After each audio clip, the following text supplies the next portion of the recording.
वक्त गुजरा आपका, उसके बाद से कमबैक करना और बैक टू बैक हिट गाना देना, मतलब जेल से निकलने के बाद समर सिंह ऐसा ऐसा गाना ला रहे हैं जिसको सुनेंगे तो बोलेंगे क्या गाना ला रहे हैं। मतलब जो भी भोजपुरी के कलाकार अगर एक बार किसी वजह से अगर जेल में चला जाता है और उधर से आता है तो उसका करियर कुछ इस तरह हो जाता है कि लोग उसको मतलब देखने के लिए तरस जाते हैं। मतलब उनका इंटरव्यू देखिए और इस इंटरव्यू में बता रहे हैं कि अभी इससे अच्छा अच्छा सॉन्ग आने वाला है।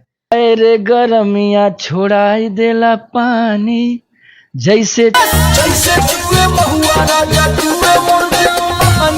समर सिंह का इंटरव्यू मतलब देखने के बाद लगता है ना कि ऐसा कमबैक किए हैं भोजपुरी में, ऐसा कमबैक किए हैं कि आते ही ये वाला गाना मतलब इनको देखिए टॉप 10 मतलब यूट्यूब के टॉप लिस्ट में ये गाना अभी भी चल रहा है।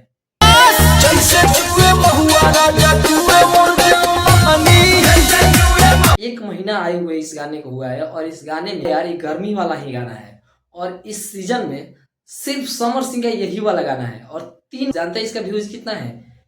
3 करोड़ इसका व्यूज है इस वीडियो का। अगर आप देखेंगे तो 3 करोड़ बहुत बड़ा नंबर होता है।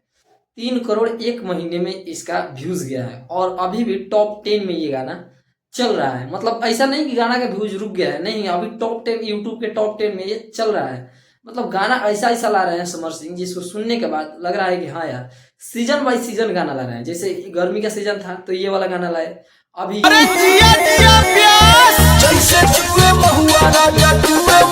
मतलब इनका बहुत सारा प्रोजेक्ट चल रहा है और इनका लुक देखिए। इनका लुक देखने के बाद लग रहा है ना गुंडा वाला लुक लिए हैं जेल से निकलने के बाद। मतलब कोई भी कलाकार अगर भोजपुरी के जाता है ना जेल में, उसके बाद आने के बाद उसका करियर यहाँ से यहाँ तक चला जाता है। मतलब उसका लेवल कुछ बढ़ के हटके हो जाता है।